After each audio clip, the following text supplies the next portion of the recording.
Hey guys, welcome back to the channel. Today we're going to start looking at a Endcap. Okay, so what's an Endcap? You might say. Well, in retail, an Endcap is something that's at the end of two aisles. Like if you're at a grocery store, let's say, or even Walmart, pick your retailer, it doesn't matter. And you go down one aisle, you come around, well, there's product on the end of the aisle before you go around to the next side. So that is what they call an end cap. You go to any store you go to, usually you're going to see one or two or many. Okay. So in N scale, uh, this is a T-Trak module. Okay. Came from Klawndyke's. Okay. So this is one of their modules. I built this probably 6 to 8 months ago at the time of recording for this, and it was very simple to put together. I think doing the basic frame, uh, I'm going to say definitely less than half an hour to do the assembly, uh, probably closer to 15-20 minutes. So these are very simple, as all of his modules are very simple to put together. You can almost not need to use directions. Okay, just very few places you may need to question. Does it actually go this way? Does it go that way? But most of the time, everything is spot on, and I haven't had an issue yet where I have a piece that doesn't align perfectly. Okay, if you follow the directions, they will go exactly like they should each and every time. Okay. Now any of his modules do not come with track, obviously not with scenery, uh, but they're not that expensive as an add-on thing. And you can scene this as much or as little as you want. Now, what we have here, like I said, this is an end cap, so if you're looking at it, okay, you have to picture in your mind, you've got a row going down this way with modules that face out. Okay. If you're on the left side of the tracks, they face out to the left. If you're on the right side of this module, they face out to the right, which means that the tracks are probably about an inch and a half. The first track is about an inch and a half ish from the outer edge, and then the rest of the module, and then you got the second track, and then the rest of the module goes this way. So widths from him and a few other manufacturers are roughly 14 inches in depth. Okay, so I believe, now don't hold me to this, but I haven't researched it in a while, but I believe that's a standard. Now you can go less, but generally speaking, you don't go more because then it doesn't integrate into other layouts as easily. Okay, now if you're doing something specific for you, that's a different story. Okay, make it as wide as you want, but this is a standard. Okay, so at any rate, what we have here is, like I said, this is an end cap. So your inner loop, okay, that is 11-inch radius track. Now they do have the metric, and I honestly don't remember those. It's hard to keep track of all the metrics, measurements that Cato and all these other guys put out, but uh, there's three radiuses that are most popular. Okay, that are put out there. Uh, there might be a fourth, but the three that I know of. Okay, you're 9 3/4, or 9.5, I think it is. It might be 9.5, 9 3/4. I'm not sure. Uh, then you have your 11s and your 12s. Now, if you think about it, okay, in HO scale, if you're doing HO, you can equate that to an 18, a 22, and a 24-inch radius. Okay, now my HO layout, I run a minimum of 22-inch radius. And that will accommodate, I did that so I could accommodate bigger locomotives running all the time. Now, I recently picked up Broadway Limited Big Boy, and I was concerned about radiuses. Now, yes, it's an articulated locomotive, and I already have a Kato GS4, and that's a 484 locomotive, and that ran just fine, okay, on either track. So I had in my mind it was probably going to work. Somebody I'd spoken to from another club I belong to said, watch it, it may not. So we did a test, and it ran on both radiuses just fine. And I will never use a smaller radius than this, so I'm happy with that. Okay, it runs great on this size radius. So anyway, the construction. Okay, so what I did first, obviously, is I put the track down, and that you can just glue it down. They do give you holes. Like if you look underneath, and when I'm doing another assembly here, you're going to see where the holes are located on a regular module. Klawndyke and several other manufacturers will pre-drill holes for you that match whatever track you're supposed to put down there. So let's say in this case we have 11-inch radius track goes on the one side, 12-inch radius goes on the other, and so he's got at the point where if you look underneath them, the track has got these places where you can actually screw the track down. So he got those exact measurements, pre-drilled those holes, and even has holes where there's track joiners, and you can see there's like one here. Let's see, there's one right back in here somewhere. Obviously, there's one right here. So there's a larger hole that's drilled there, and that allows you to drop through your connectors. Okay, Kato makes special connectors that you can hook up to track power. So if you want to, do an electric drop on this to hook it to track power, you can. It will work otherwise. It will just, run without doing that.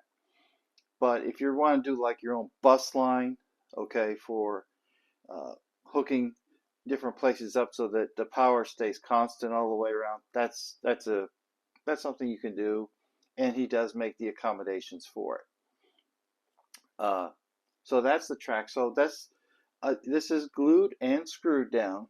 Okay, so all you have to do then is your scenery.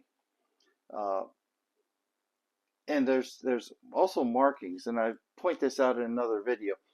There are markings that go along, and you follow those markings and just align your track where you have that 1 millimeter overhang on both ends, and you're golden. Okay, what I would do is get the tracks where they belong, do the alignment, and then use a piece. Obviously there's no scenery, so I would take a piece of this this blue painter's tape, okay, and tape the track down in probably 4 or 5 locations, depending on how the track is, and then go underneath, after it's glued in place, go underneath and then put the screws in, okay, to help hold that in place better. And check your alignment, make sure everything is still good, and then let that sit. Okay, let it dry, and then you come back and do your scenery. So now we're up to the scenery. So what have we got here? Well, let me pan the whole thing because you can't see it obviously in one shot. So here's a corner. Okay, now this is foam. on this. The whole thing has got foam. It's a combination of different things. Um, it's mostly foam, and this is stuff that was packing material that I came across because we buy lots of stuff online. And I need to do some touch-up. My apologies on the paint. I need to do some touch-up work because it's been sitting and being moved around and used quite a lot. But at any rate, I just put some foam down. Go over it with your choice of, well, you can do a couple different things. I've used the plaster gauze. That's plaster wrap, it's called, and that kind of makes you a framework, okay? And then you can go over it with either plaster or Sculptamold, or what I like to do is the what's that called? The now it escapes me. Oh, spackling. I'm sorry, spackling. Uh, and spackling is the stuff that they would put on holes in a wall, like if you're doing drywall, and you go over top of it with this spackling, and it's like a almost paint-like but thicker. Okay, and then you'd let it dry, and then you'd sand over it, and then it's a smooth surface, and it covers up the hole or the from the drilling a screw into the wall. But that stuff works great. It takes a while to dry, I won't lie to you. So it depends on how thick you put it on there. So it may be several days before you can even get back to it. So, you know, it's your choice at this point which to use. The quickest is probably going to be your plaster and then Sculptamold. Now I have used, but it's not on any of these modules. I have used the clay, okay, um, and that works pretty good. I had some adhesion problems in the beginning, so it was kind of a learning curve, but it wasn't bad. Once you get it, in place, adhered, it's great. I mean, it gets solid, and it only takes a few days to dry out. Um, so if you let it alone, you'll be just fine. And from what I've seen, you can actually paint it before you do anything else while it's still wet, which is a good thing. Uh, so we'll move over here. Okay, so the mountain here, hillside, whatever you want to call it, that is more or less the same process, okay, that we've just been discussing with the foam and going over it with other materials and such.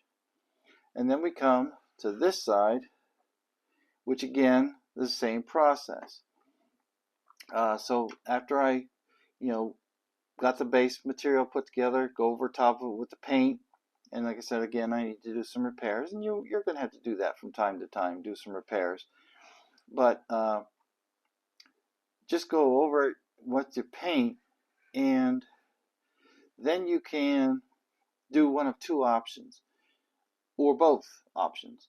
You can put scenery material down while the paint's wet, which I've done, or you can wait till the paint dries, paint the surface with white glue or Mod Podge, or there's several different. You can even use a spray adhesive if you feel so inclined.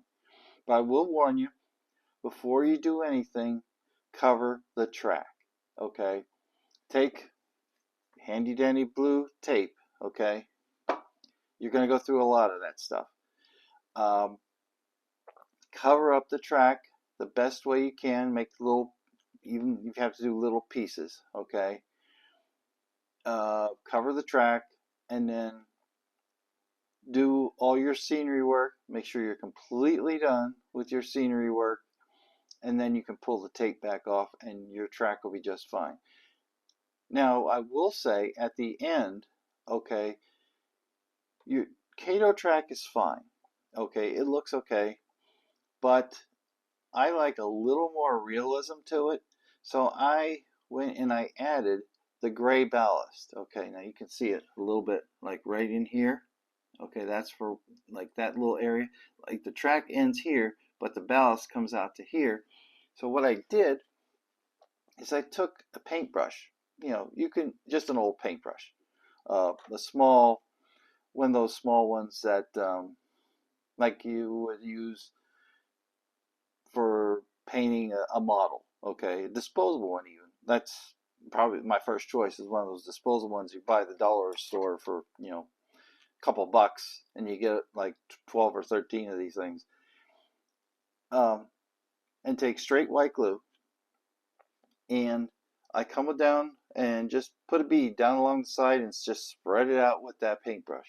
Okay, and just on the track. So then I come along and I hit with a teaspoon, I just tap alongside and just come along the whole thing, okay? The whole one side. And it's a tedious process, and don't get me wrong. But, and then you let it spill down along the sides and, you know, onto the scenery, because let's be honest, when you do these things, no matter if you're doing regular track, you're doing T-Trak, you're doing, you know, whatever. Whenever you're doing track work, my opinion is you do the ballasting absolutely last. And the reason why I say that is because think of it this way. Who was there first? Was nature there first, or were the railroads there first? Pretty obvious, right? So I'm going to do my ballast to go over top of the grass. I will put the grass right up to the track, you know, itself, and if I cover over it, I cover over it.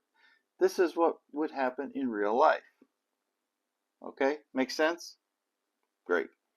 So that's what I did. I came along, I put the ballast down, and then once I went through on both sides, you know what I mean, so you got 4 sides to do.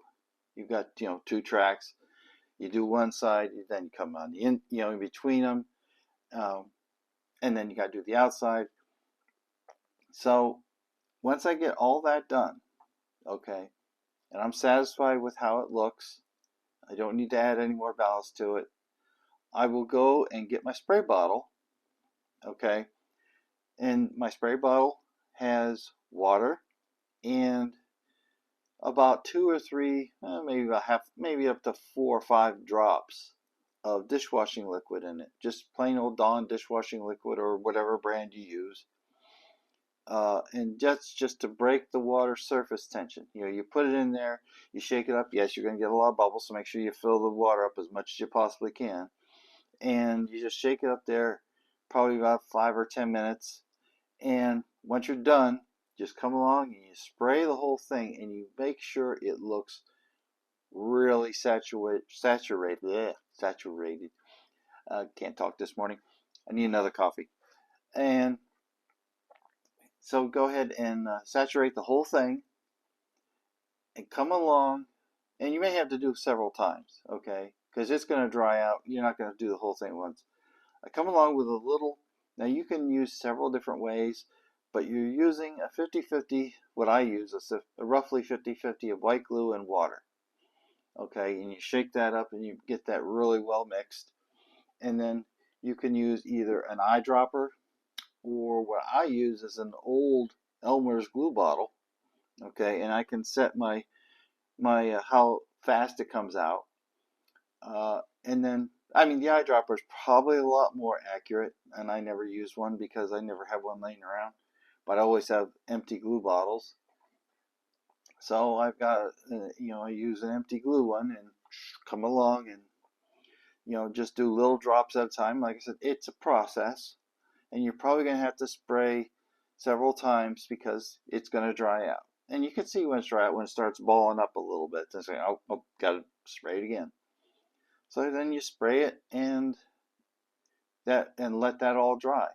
Now your scenery is probably going to get a lot wet, okay? So you just leave it alone. Don't touch it. Let it go. Um, as far as the trees and other ground cover go, they're just bigger chunks. Well, the ground cover just bigger chunks of foam. Like you can see some bushes here and there. The trees are just generic that you would get from.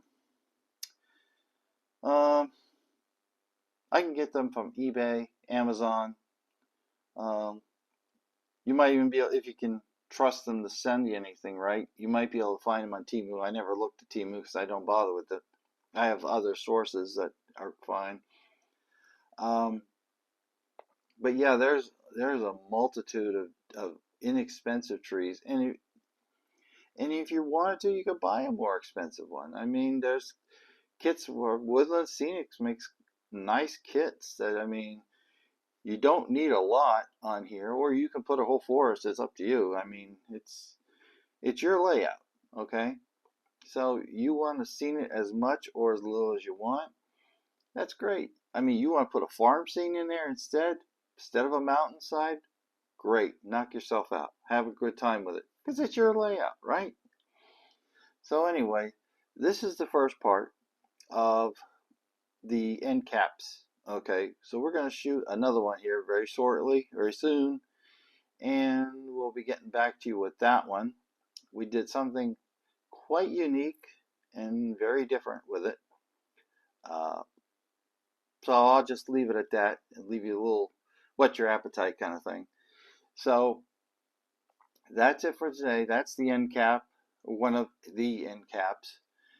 Be sure to like, share, subscribe, and I'll see you in the next one. Have a great day.